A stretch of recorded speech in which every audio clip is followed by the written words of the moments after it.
बिस्मिल्लाहिर्रहमानिर्रहीम अस्सलाम वालेकुम। Welcome back to my channel.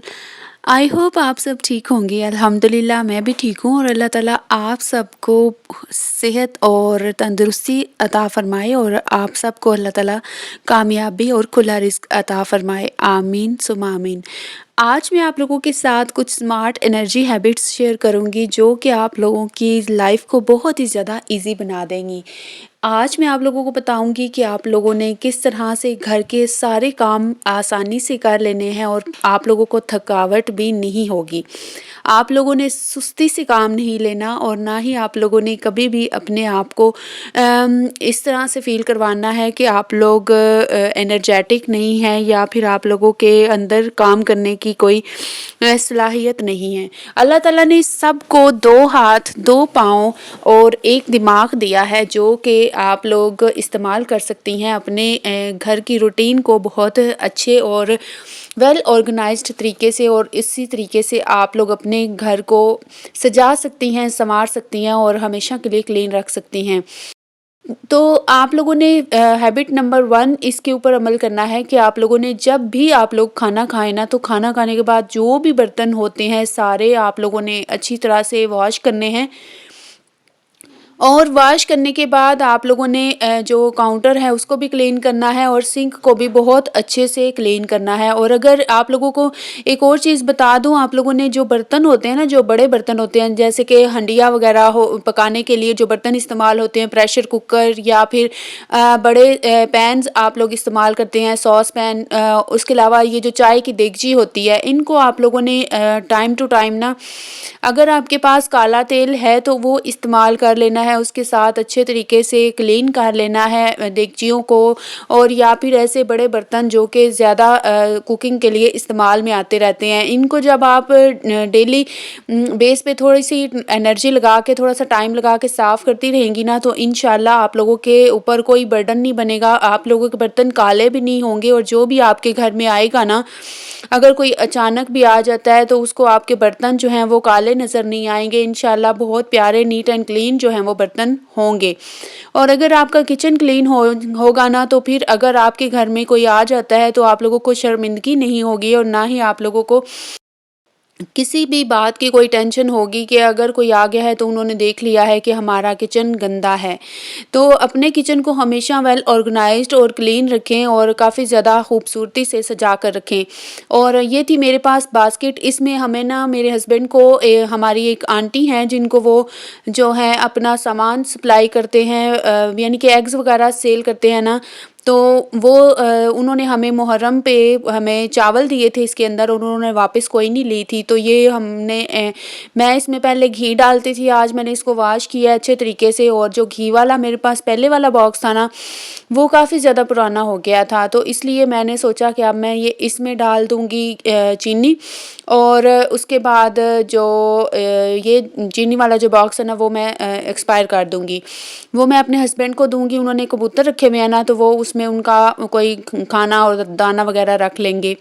अच्छा, इसके बाद बर्तन वगैरह मैंने धो लिए थे और उसके बाद मैं जो है काउंटर जो है सारा शेल्फ़ अच्छी तरह से क्लीन करने लग गई थी। इसके लिए मैंने थोड़ा-सा कपड़ा गीला किया था और कपड़ा गीला करके मैं ऊपर इसकी सफाई कर रही थी और इसको मैंने फिर एक दफ़ा वॉश किया। और उसके बाद आप लोगों ने आपने भी ऐसे ही करना है। फिर चूल्हे को आप लोगों ने वॉश करना है। जब चूल्हा अच्छी तरह से वॉश हो जाएगा ना, यानी कि क्लीन हो जाएगा, अगर वॉश कर सकती हैं तो कर लें, वरना क्लीन कर लें गीले कपड़े से। और उसके बाद आप लोगों ने ये सारी स्लैब्स जो आपके घर में होंगी, जितनी भी जगह होगी वो, और सिंक का एरिया बिल्कुल अच्छी तरह से आप लोगों ने क्लीन करना है। इस तरह आप लोगों को ना तो कोई टेंशन होगी और ना ही कोई थकावट होगी।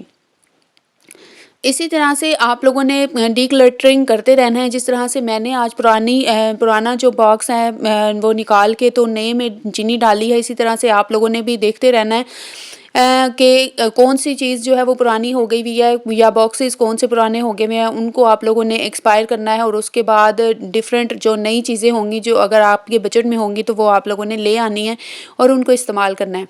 अच्छा, हैबिट नंबर 4 ये है कि अगर आप लोगों का जो सिंक है, जो जिसके ऊपर आप लोग बर्तन धोते हैं किचन का, इसकी अगर टैप जो है वो बहुत ज़्यादा गंदी मैली हो रही है, कहीं पे कहीं से भी नज़र आ रही है, दूसरों को नज़र आती है, इंप्रेशन ख़राब होता है और सारे किचन का जो मेकओवर या फिर कोई डेकोरेशन होती है या खूबसूरती जो होती है उसको ख़राब कर रही होती है, तो आप लोगों ने इसको टाइम टू टाइम ना काले तेल के साथ साफ़ करते रहना है। अच्छा, मेरे हस्बैंड मुझे अभी तक ऑयल नहीं ला कर दे रहे काला तेल, और मैं खुद लाई नहीं थी, क्योंकि मैं जब पहले लाई थी तो फिनिश हो गया था और उस वक़्त मुझे अभी इस चीज़ का आइडिया नहीं था कि ये ऑयल के बगैर नहीं साफ़ होगी। तो मैंने सोचा था जिस तरीके से अभी मैं कर रही हूँ ना टूथपेस्ट और साबुन लगा के, तो इस तरह से हो जाएगी। लेकिन ये काफ़ी ज़्यादा मेहनत मैंने की थी, लेकिन उसके बावजूद भी ये साफ़ नहीं हुई थी। लेकिन 19-20 का फ़र्क पड़ गया था। अगर आप लोगों को फ़र्क देखना है तो आप वीडियो रिवाइंड करके देख सकती हैं।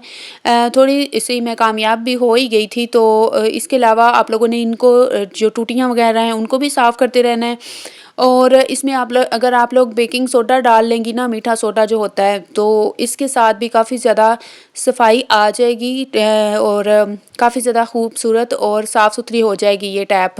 उसके बाद आप लोगों ने देखना है कि अगर आप लोगों के अंदर फिर भी एनर्जी है, अगर आप लोगों का ध्यान जाए, तो आप लोगों ने ये जो दीवारें होती हैं ना, इनको अच्छी तरह से साफ़ करते रहना है, जो ताकि जितना भी साबुन वग़ैरह लगा होता है ना, वो क्लीन होता रहे। अच्छा, यहाँ पे मैं आपको दिखा रही थी कि यहाँ पे जो कूलर रखने के लिए मैंने जो दोबारा से मेकओवर ठीक किया था ना, वो अब माशाल्लाह बिल्कुल ठीक था, अब वो ख़राब नहीं हो रहा था।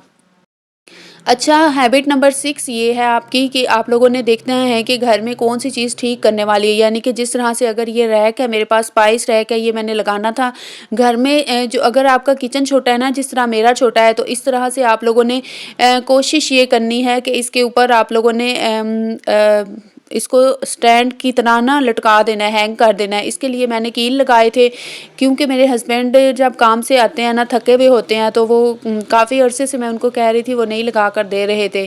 तो इसलिए मैंने सोचा कि मैं खुद ही लगा लूँ, क्योंकि एक खातून को अपने घर के काम खुद भी करने आने चाहिए। कोई इतने-इतने काम तो कर ही लेता है बंदा, कि जितने ये छोटे-मोटे से काम हो गए। इस तरह से मैंने ये रैक को लटका दिया था, और इस तरह नीचे स्पेस बन जाएगी और मैं कोई और चीज़ रख सकूँगी। ये मैंने 2-3 दिन पहले वॉश करके रखे थे, और मैंने सोचा था कि ये अच्छी तरह से जब तक ड्राई नहीं हो जाते ना, तब तक मैं इनको इस्तेमाल नहीं करूँगी, इनमें स्पाइसेस नहीं डालूँगी। तो अब ये बिल्कुल ठीक से ड्राई हो चुके थे। इसके बाद मैंने इसमें स्पाइसेस वग़ैरह डाल लिए थे और हंडिया वग़ैरह भी बनाई थी। आप लोगों को मेरी रूटीन जो है ना, इंशाल्लाह नज़र आएगी। काफ़ी ज़्यादा प्रोडक्टिव मेरी रूटीन थी, और आज मैं बहुत ज़्यादा थक गई थी। लेकिन मैं आप लोगों को बताती हूँ कि ये एनर्जी हैबिट्स होती हैं, ये आप लोगों ने लाज़मी अपनी रूटीन में शामिल करनी है, ताकि आप लोगों को आसानी जो है ना, सारे आप लोग काम भी ख़त्म कर लें, और उसके बाद आप लोगों को थकावट और सुस्ती भी बिल्कुल ना आए। तो अगर आप लोग ये काम सारे आप तब कर पाएँगी जब आप मोबाइल के ऊपर नहीं बैठेंगी, सोशल मीडिया कंज़्यूम नहीं करेंगी। आप लोग नई से नई वीडियोज़, जब एक वीडियो हम देखने बैठते हैं ना, तो हम कहते हैं चलो एक और देख लेते हैं, चलो एक और देख लेते हैं। इसी तरह से एक-एक करते-करते घंटा 2 घंटे तो हमारे कहीं नहीं गए। तो उसके बाद काम जो है वो सारे के सारे पड़े रह जाते हैं, और फिर हम सोचते हैं कि अब हम काम कैसे करेंगे। तो दोपहर तक की रूटीन सारी हो गई थी। उसके बाद शाम को 4 बजे जब ये गैस आई थी ना, तो सबसे पहले मैंने चाय बनाई थी, क्योंकि मेरे हस्बैंड को सबसे पहले जो है ना, उन्होंने चाय खानी होती है, पीनी होती है, सॉरी। ठीक है, तो क्योंकि वो काफ़ी ज़्यादा थके हुए होते हैं, तो उसके बाद वो कहते हैं कि चाय सबसे पहले मुझे मिलनी चाहिए। फिर मैंने जब तक गैस नहीं थी ना, तो मैंने सारी तैयारी जो है वो करके रख ली थी। प्याज़ वग़ैरह भी चॉप कर लिए थे, उसके अलावा जो भी सारे टोमेटो होते हैं, यानी कि टमाटर, मिर्चें और लहसुन वग़ैरह, यानी कि सब कुछ मैंने चॉप कर लिया हुआ था, और उसके बाद मैं गैस का वेट कर रही थी। जैसे ही गैस आई थी, तो मैंने पहले चाय बनाई, उसके बाद अपने हस्बैंड को चाय पेश की थी, सर्व की थी, यानी कि बनाकर, तो अपनी बेटी को आवाज़ दी थी, तो वो ले गई थी उनको देने के लिए। तो फिर वो जब उनको चाय दे के आ गई थी, तो उसके बाद फिर मैंने अपनी चाय भी डाल तो ली थी, लेकिन मैं बिज़ी इतनी थी सालन बनाने में। आज हमने दाल माश बनाई थी, तो उसमें मैं बिज़ी थी, तो मैं साथ-साथ काफ़ी ज़्यादा अच्छे तरीके से चाय एन्जॉय नहीं कर पाई थी। फिर मैंने सोचा क्यों ना मैं इसको लेके आराम से टेबल पे बैठूँ और उसके ऊपर बैठ के पीऊँ। तो फिर मैंने इस तरह से पी थी। ये छोटी-छोटी चीज़ें होती हैं ना जो एनर्जेटिक होने के टाइम में हमें कर लेनी चाहिए। वो सारी चीज़ें मैं आप लोगों को बता रही हूँ कि मैं कोशिश ये करती हूँ कि मैं अपने आप को बिल्कुल भी ये ना शो करूँ कि मैं काफ़ी ज़्यादा थक गई हूँ, मैं काम नहीं कर पा रही या मैं अभी थोड़ी देर बाद करती हूँ। कभी-कभार मैं ऐसे कर भी लेती हूँ, लेकिन जब बहुत ज़्यादा काम नज़र आ रहा हो ना, तो उस वक़्त मैं यही सोचती हूँ कि सबसे पहले तो काम ही होने चाहिए भई। फिर ऐसा होता है कि मैं सबसे पहले काम करने की कोशिश करती हूँ और उसके बाद मैं ये सोचती हूँ कि क्यों ना मैं कोई ऐसे काम करूँ जो कि बहुत ज़्यादा इम्पोर्टेंट है, ज़रूरी है, इस टाइम मुझे कर लेने चाहिए। तो ऐसा है कि मैंने फिर ये करने शुरू कर दिए थे और सारे काम तकरीबन हो चुके थे। अब मैं साथ में हंडिया रख रही थी, इसलिए मैं खुद नहीं जा सकती थी उनके पास बैठ के चाय पीने, ना ही उनको चाय देने जा सकती थी। इसलिए मैंने अपनी बेटी को बताया, क्योंकि मुझे फिर बहुत ज़्यादा टाइम लग जाना था। उनके पास बैठ के अगर मैं चाय पीती तो अक्सर हम इकट्ठे ही बैठ के पीते हैं छत पे चाय इस टाइम की। लेकिन आज टाइम नहीं था, मैंने सालन भी बनाना था और फिर अक्सर गैस भी चली जाती है और अब विंटर सीज़न है, तो इस सीज़न में अक्सर चाय जो है ना गैस जो है वो नहीं होती और चली जाती है।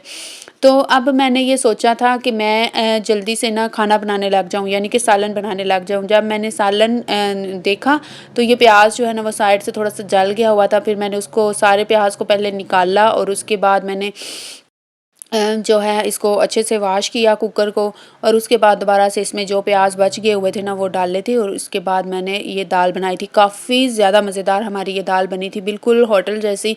और आप लोगों ने रेसिपी जो है वो ये देख लेनी है, मैंने कितने-कितने स्पाइसेस डाले, कौन से डाले और कैसे बनाई, ये सारा प्रोसीजर भी आपको नज़र आता रहेगा। तो आज मैं आप लोगों को बताती हूँ कि आप लोगों ने जैसे ही अगर इस रूटीन को फ़ॉलो कर लिया ना, तो इंशाल्लाह आप लोगों की जो टेंशन है ना वो सारी की सारी ख़त्म हो जाएगी। आज मैंने और भी बहुत सारा काम किया था, उसके लिए मैंने अलग से एक व्लॉग बनाया है। और जो आप लोगों ने अगर देखना हुआ तो देख लीजिएगा। मैंने आँखों की यानी कि ताकत के लिए, यानी कि नज़र को ठीक करने के लिए भी एक जो है वो वीडियो शूट की है, वो भी मैंने आज ही बनाया है, यानी कि ग्राइंड की है सारी दवाइयाँ जो भी थी, जो भी ज़रूरी चीज़ें होती हैं आँखों की ताकत के लिए, क्योंकि मेरी आइज़ का ऑपरेट हुआ हुआ है, लेज़र ट्रीटमेंट हुआ हुआ है, जिसकी वजह से मेरी आईसाइट बार-बार वीक हो जाती है। तो मैं ये जो मेडिसिन है ना ये मैं सर्दियों में लाज़मी बनाकर खाती हूँ। और अगर आपके बच्चों की भी नज़र कमज़ोर है या आपकी अपनी कमज़ोर है, सर में दर्द रहता है, ताकत नहीं है बिल्कुल, तो आप लोगों ने ऐसा करना है कि ये वाली मेडिसिन जो है ना वो लाज़मी आपने अपने बच्चों को बनाकर खिलानी है। और इसमें कौन-कौन सी चीज़ें हैं वो सारी भी आप लोगों को उस वीडियो में मिल जाएँगी। तो वो वीडियो भी मैंने आज ही शूट की थी, लेकिन जो है वो लगेगी किसी और दिन और ये लगेगी किसी और दिन। हो सकता है वो पहले लग जाए, ये बाद में लगे, या ये पहले लगे, वो बाद में लगे। I don't know about this. अगर आपको व्लॉग ज़रा भी पसंद आए तो कमेंट में ज़रूर बताइएगा।